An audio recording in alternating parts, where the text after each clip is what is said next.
Welcome to Autism Knows No Borders, a podcast where people connected to autism inspire change and build community. Together with the Global Autism Project, I'm your host, Rachel Harmon, a professional with over a decade of experience in the field of autism services, outreach, and advocacy.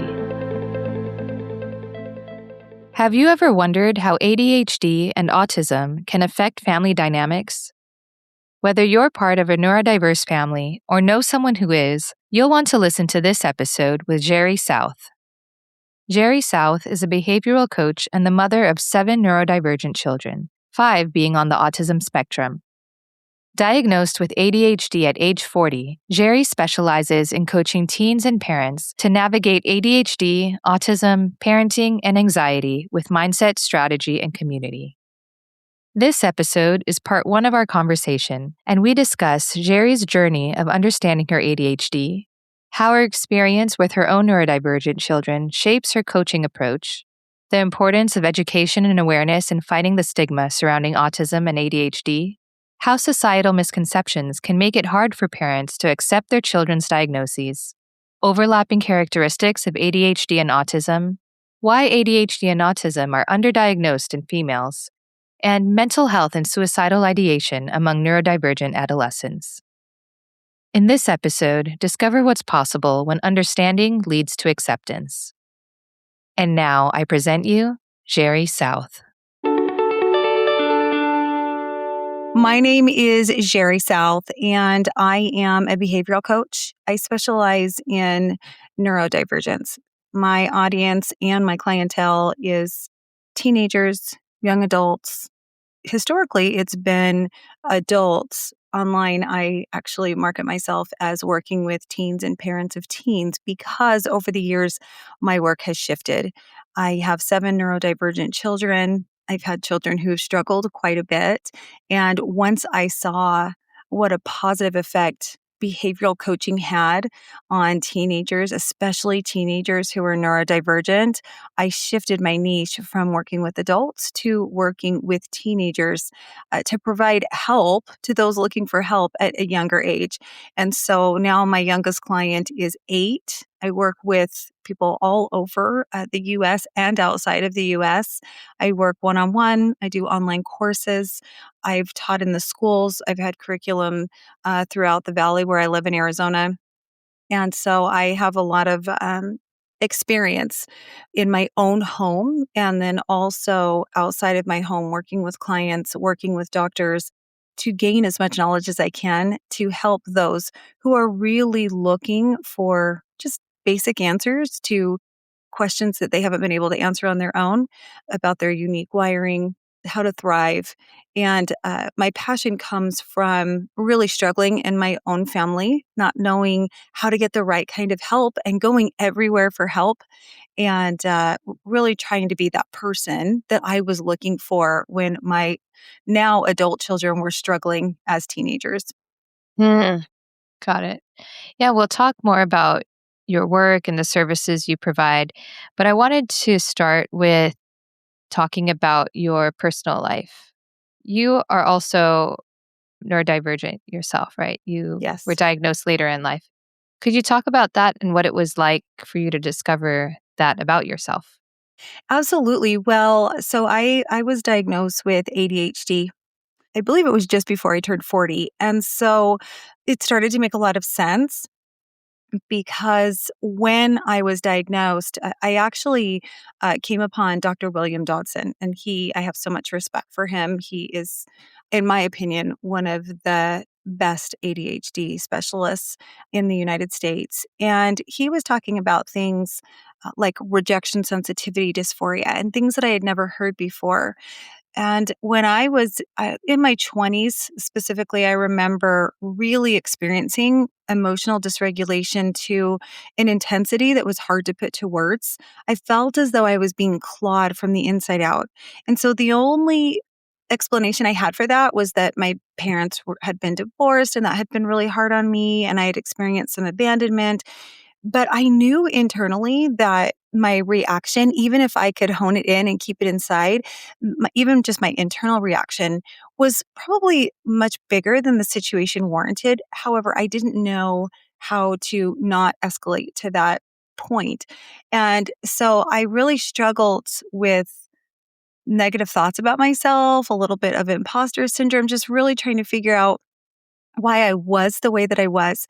My sister, when I was close to 40, she's about 6 years younger than I am, she was diagnosed with a binge eating disorder. And she was trying to get this under control and figure out exactly what it was. And found out, was diagnosed that this was associated with ADHD. And that's when everything in our family happened. And then as I learned more and my own children, it really made a lot of sense to me. And I should point out that so I have 7 children. Son number 5, when he was quite small, was diagnosed with autism.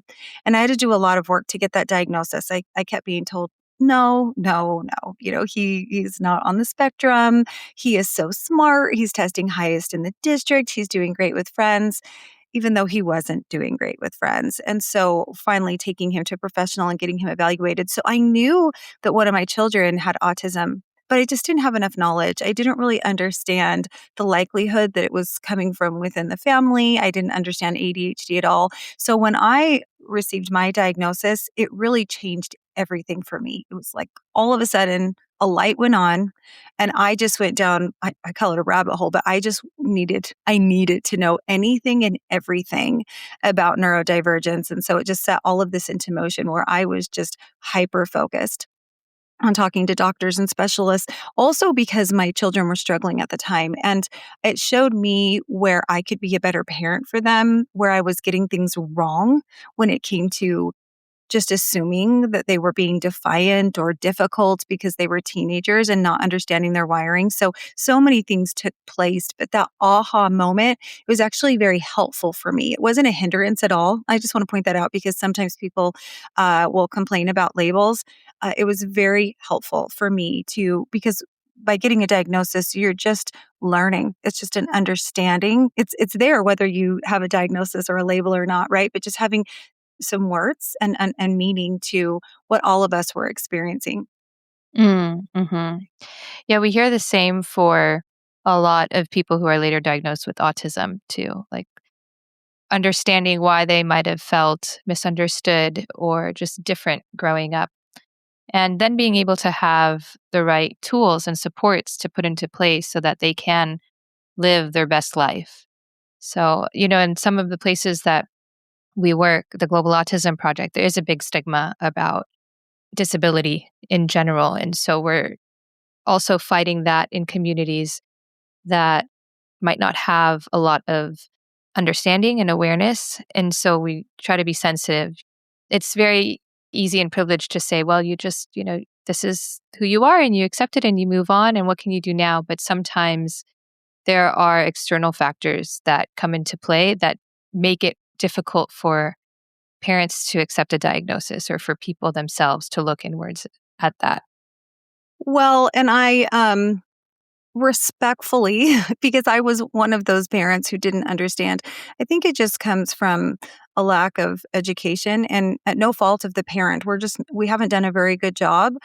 I feel like we're just barely learning as the DSM continues to change what's involved with neurodivergence and what we're actually looking for. And so I've had parents sitting in my office because we are suspecting autism or their child being on the spectrum in tears. I don't want my child to have autism, is something I'll hear. And for me, I love that my child number 5, as I was mentioning before, he is, like I said, that he was diagnosed when he was younger, and I really worked with him. He was doing great in school until high school, and so he didn't need assistance from the school until he got a little bit older. But socially, he was really struggling, and I really, really worked with him. And now, and not all of my children have this same story, but he is thriving and doing quite well. And so I like to share that with parents that autism, if you're emotionally upset about this, there's a good chance that you're not fully understanding what it means to be on the spectrum. Because for my children, I see so many gifts that come from neurodivergence. They all vary. They're not all just one thing, but talented and gifted in one area or more. My one son that's younger, he actually, grew pretty tall and is quite popular because he's just very witty and people crack up at his sense of humor, even though I think he's just being honest. He's very like dry and black and white. People are laughing at him all the time. It gets him so much attention. There's so many great things about his personality. If you took away autism, I think it would completely change the way that he shows up. And that's what we love about him. So I almost dislike that we call it autism 1, 2, 3, 4. That's just my personal opinion because it just kind of muddles everything together. And there's so much misunderstanding when somebody finds out that their child is potentially, level 1 autism 1 on the spectrum. It's so difficult for them to hear. And that just breaks my heart because I think if we had better education, they wouldn't react that way. Exactly. Yeah, and I think with more stories from self advocates and adults who are sharing how they maybe became successful in school or learned to live in a world that maybe wasn't meant for them, then maybe these parents could have hope and know that it doesn't mean it's the end of the world. The reason I keep bringing up my younger son, because I do have 5 children on the spectrum, and they're all different even within the same family. I mean, we all know personalities are different, but just their wiring, because I don't consider our neurodivergent wiring to be our personality. And, some have really struggled in school, some are on, strict honors classes and straight A's, so it's different for everyone. But this one son, everyone that I talked to, even when I first took him into the psychologist's office, said to me, "No, I don't think so." And then after the evaluation, he wasn't just mildly autistic, he was moderately autistic was his diagnosis, and that he just had a lot of really great character traits that covered up the things that were getting in the way for him to be able to really show up the way that he wanted to. There was a lot of anxiety and different things like that that were preventing, as we know often happens with autism, and preventing him from being able to be social and learn. When we're panicky, we struggle to learn, because we're so worried about the next moment. But what I wanted to highlight was I don't necessarily have a fantastic success story of him thriving in high school. He's kind of made it through high school.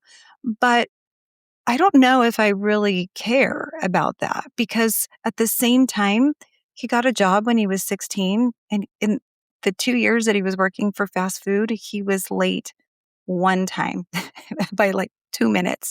He was Mm. incredibly responsible when it came to things that he really cared about, like his reputation with his boss, making money. He's had a girlfriend for a year that he treats incredibly well, but he just hasn't really thrived in school.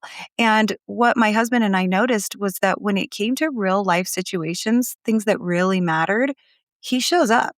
He just is Hmm. bored to death at school and doesn't care at all. And so, I mean, of course, as parents, it's totally fine for us to wish that they cared or that they got good grades in school. But I know how smart he is. He used to test highest in the district. And so instead of constantly just getting on his case and nagging him about, "You're so smart. You can do better than this. Why aren't you trying harder?" I just put so much of my energy into helping him thrive in the areas that he cared about. He did, there's something called EVIT. So it's a technology school that you can take while you're in high school. He did very well in that. So he would take his core classes in high school and then he would drive to this other school, this technology school, and he was training to become an HVAC tech. And so he was doing well there. He wasn't doing well in school. And he, I think in his mind, he saw into the future and he thought, I'm not going to go to college. I want to do this trade. He's working. He has a girlfriend. He's going to EVIT. He was just doing really well in the areas that he cared about doing well in. So I really tried to focus on highlighting that and encouraging him in areas that once he got out of high school, what was he going to need to be successful? And as I evaluated him, I thought, in my mind, I thought he's doing those things. He's waking up at 6 o'clock, sometimes 5 o'clock in the morning, and he's getting where he needs to be and he's passing the classes that really matter to him. So I think as a parent too, really having perspective about what is the reason why this is so important to us? Is it just because it's a societal norm? Is it because it's going to be most beneficial for him? In a perfect world, yes, he would be doing great in school, but he's doing great in every other area. So as long as he's passing and he's not giving up, I'm good with that. Mhm. Got it. Yeah. That's great that you're able to highlight his strengths that way. And you said you have, so would it be 4 other children on the spectrum? That's right. Okay. And how are they doing? Well, some of them are doing quite well, and we'll say one still is not doing amazing. And this is something that's I will openly talk about, but I'm a little bit sensitive about one of my kids who isn't doing as well because she's a girl. And there's that thought that I should have known sooner that she was on the spectrum. I mean, I'm dealing with this every day. I'm educating parents and administrators about autism. And there is something about, they say that parents often will miss the signs in their own home when you have a child who grows up having friends and is very active. And you just, there are a lot of times that you miss it because you're not working with that child from an outside experience outside of the home. And when I looked back, I realized, all of her friends came from the dance studio that I owned. Anyways, the point is, it made it very easy for her to just kind of slide under the radar because everything that she was involved in, they were either businesses or activities that I was in charge of. So from my perspective, as she's growing up, I'm thinking she's has lots of friends. She's really good talking to people. She's really talented. She's involved in club teams and dance and all of these things. But there were times that when we changed what she was doing and she went somewhere outside of her circle, she would struggle. And I was chalking it up to mean girls, getting older. But as I look back, and I can say this really, almost all of her social interactions eventually became negative. So the coaches that loved her at the beginning of the season, she was having issues with by the end and she wasn't playing. She would have a best friend for a few months and then they would have a falling out and never talk again. And this continued to be a pattern. And so by the time we recognized what was going on, she was quite a bit older. She was late teenager, almost adult. That was really hard for me to accept as well. There was just so much masking going on there. And there's a handful of reasons for that also. I went through a divorce and my children, all of them tend to be a lot more introverted, like their father. And I'm very extroverted and I talk about everything. I'm very ADHD, not on the spectrum. And they're very introverted. And so they'll tell you what you want to hear. And it was really hard for me not to accept that she's on the spectrum, but to just accept that I didn't recognize that.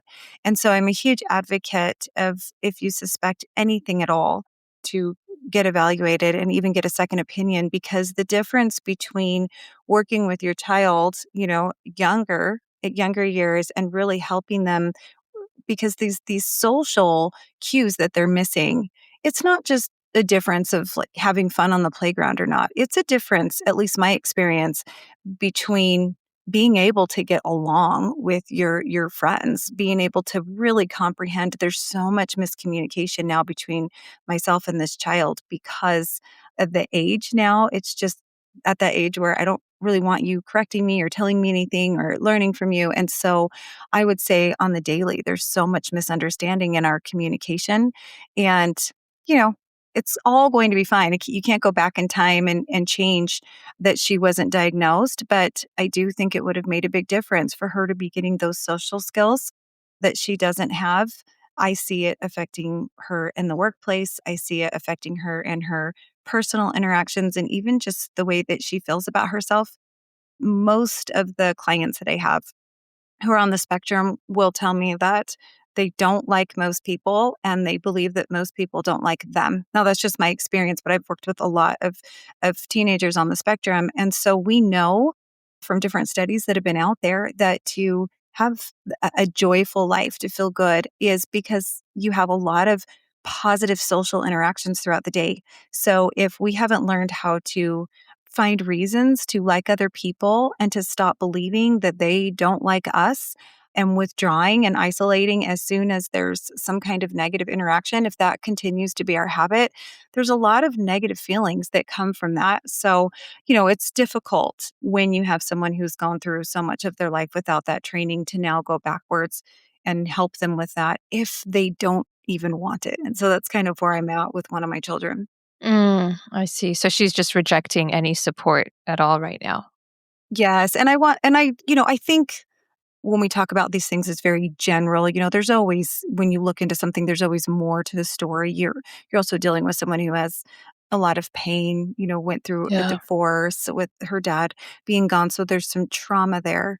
But yes, I think that her being very withdrawn and inward and being the age that she is and really wanting her autonomy and not wanting help from me, when she's my ideal client, by the way. She is the teenager and the young adult that's sitting on my couch every day is usually her. And so it's very difficult as a parent when your own child doesn't really want that help. And so it's still coming slowly, but it's just really made me even more passionate about education, because I would say, at least for me, my experience is that autism is missed so often. I'll have parents bring me their teenager, and it will usually be right about that time that they're starting to go through puberty and hormones are changing so much of their behaviors. And they'll say things to me like they're ADHD and they've just become incredibly defiant and they argue with everything I say. And they'll have this list of grievances. And I can usually identify within 5 minutes, I think this child's on the spectrum. And by the way, it's not my job to diagnose anyone. So it's challenging because I can see it, and yet they will have to go get evaluated by a specialist. But some of these kids have been evaluated once, twice, and they've been told, no, you're not on the Mm. spectrum. And there is no doubt in my mind. So I'm encouraging them, go somewhere else, get an evaluation. I'll even go back and forth with the doctor. And there's a handful of reasons that this happens. But usually an individual on the spectrum is quite bright and they'll overthink these questions. And many times later, they'll say, oh, yeah, I probably didn't answer that question correctly, or I don't think I understood that, or I was trying to answer it this way. But the person who's evaluating them is seeing them for this small period of time. And I'm talking to them for an hour every week. And I'll say to them, but did you see how you answered these questions? And they'll say, oh, yeah. So I think that might be part of the reason. Many times they're told, oh, well, you're just really high on, for the ADHD evaluation. I just think you're really ADHD. And Mhm. it's just missed so often. And so then parents are looking at this teenager as just being willfully defiant, argumentative, always having to correct them, always having to be right. And, if they're on the spectrum, that's typically not true. They're not trying to be right or defiant. They just want to hear things correctly. They want to hear the correct words used, or if you say it's 7:15 and it's really 7:18, they want to hear it the correct way. And I'll see this a lot where the parent will say, "Oh, they just always have to be right. They just always have to have control." It's like, "No. It's really 7:18." And they just want Yeah. they just want to acknowledge the truth. Right. And so, there's this, I think that there is a lot of damage done when we aren't getting a correct diagnosis. And can you talk about some of those overlapping characteristics between ADHD and autism and why it might get underlooked? Sure. Well, and of course, it's different for everyone, but generally speaking, because there is a lot of overlap and then there's a lot of differences. When it comes to the overlap, both someone with ADHD and someone who's on the spectrum can hyper focus on something that they are interested in or passionate about. And both seem to have a great deal of executive functioning deficits. So it might look the same at school as far as being able to remember things, to stay organized, to do multiple tasks at one time. So if you're working with someone who's neurodivergent and you give them 5 things to do verbally in a row, they're probably not going to be able to remember. We want to give them just 1 or 2 things at a time. writing things down instead of just giving it to them verbally, the overwhelm and shut down when they feel that there is too much in front of them that they can't do. It's interesting because the lack of motivation is different in ADHD and autism just slightly. For someone who is ADHD, one of the 5 things from the NICUP acronym has to be present. So it's novelty, interest, challenge or competition, urgency, and passion. If one of those 5 things is not present, you can't get your brain to engage. With autism, that's not necessarily true, but because the majority of my autistic clients, anyway, they're not super in touch with their emotions. And so when you think about what's the reason that you do anything, it's because of how you believe it will make you feel or because of how you will feel when you get the thing that you want at the end, you know. And many autistic individuals, my children included, because they're not incredibly in touch with their emotions, they're not as motivated to do the things in front of them that need to be done. And so they just kind of shrug their shoulders and like, you know what, it's not really worth it. I just won't go get ice cream, or I just won't do this thing. I don't really care if I get the reward. I just would rather sit here and be on my own and enjoy what I'm doing right now. And so that can look the same. It can look like laziness, which it's not for either individual, but it looks like just uh laziness or just a complete unwillingness to comply or follow through when for both, it's a wiring issue. Interesting. And I guess this would be true for females too with ADHD. Do they go underdiagnosed like with autism? Oh, yes. Yeah. So we know that, so real quickly, if you have ADHD, you have a 60% likelihood to have a comorbid condition. And I apologize, I don't have the numbers for you just for autism that I can give you correctly. So that's why I'm not going to share it. But I know with ADHD, it's a 60% likelihood there will be one comorbid condition and then a 40% likelihood that there will be a second comorbid condition. So you are more likely to have autism with ADHD than to not. And with girls just they tend to be a lot better at masking. So, girls, especially when it comes to ADHD, they're many times willing to do double the amount of work for half the reward. They're not usually as hyper, so it gets missed. And then when it comes to autism as well, because they are so good at masking, they're paying close attention to the way people are responding to and this was by the way the reason I believe my daughter went, I guess, under the radar for so long, because she was so good at looking as though she was thriving. She was fitting in. She was very smart. So she was quickly learning and trying to adapt to the social situation in front of her. However, it was exhausting and it was causing her to have a lot of negative feelings about herself, because the majority of kids on the spectrum that I work with, teenagers and young adults, they will talk about that they Mhm. feel very different, that they don't know why. They believe they're doing what their friends are doing, and yet it's not working for them. Why are people crickets? Why am I getting crickets when I say something and people aren't understanding what I mean? Or why do I seem to say or do the wrong things at the wrong times? And so they're just exhausted trying to keep up with, whatever's going on in front of them, that it creates anyone who comes to me who's neurodivergent. One of the first things we work on is self-confidence, because it really affects the way that they feel about themselves. And finding out, by the way, when my daughter found out that she had autism, she was so relieved. She just said, "It makes me feel so much better." Oh. Because before that, her thought was just, "There's something wrong with me." Yeah. And I imagine also the work that you're doing is helping people who might consider suicide and have come to that edge where they feel like no one cares about them and what's the point? So I've had 2 children attempt suicide. And yes, that was when my daughter finally received her diagnosis, was shortly after she had attempted. I almost lost her in my arms, and it was horrific. And I had been through something quite similar with my son years before.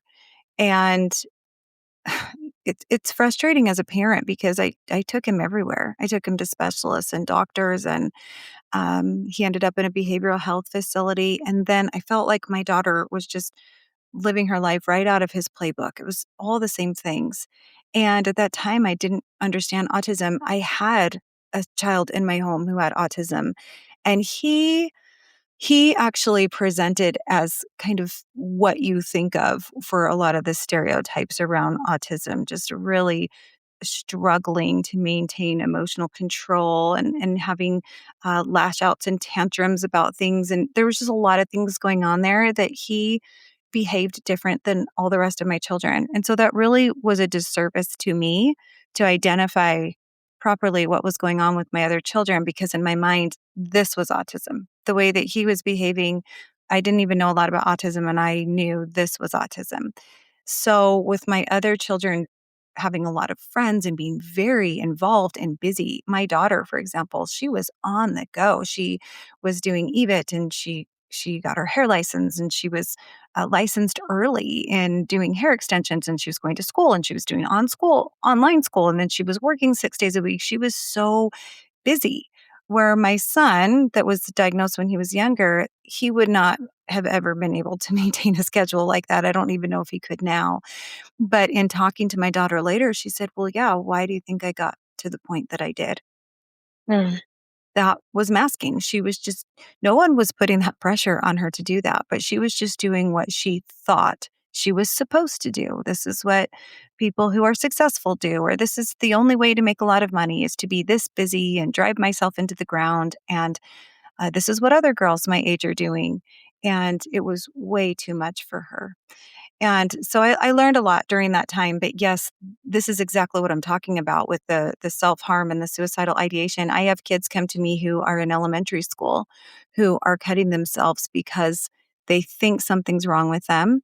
And either they're scared to talk to an adult about it, or they've talked to their parents, and their parents, with the best of intentions, have told them, "No, you're fine. You're perfectly healthy. You just have to, you know, have a better attitude, or talk to me about it," but they don't see it. And I have to just tell on myself real quickly and say, it's not that I'm happy that my daughter has struggled this way, or that I went through it with her, but there was a gift there. And that I used to think, how can a parent just not see, what is so obvious? And then as I replay, I think I mentioned earlier, with everything, my daughter was just thriving, it seemed, in every area, and so popular and so good at everything she did, and always on the go, and was a great communicator with me. I didn't see it either. And so the gift for me was more understanding and compassion for how easy it can be to not see what's right in front of you because you don't have the education. Thanks for tuning in to Autism Knows No Borders. If you enjoyed this episode, be sure to subscribe and come back next Thursday for part 2 of my conversation with Jheri, where she talks about behavioral strategies for parents of neurodivergent teens. Thanks for listening. Take care.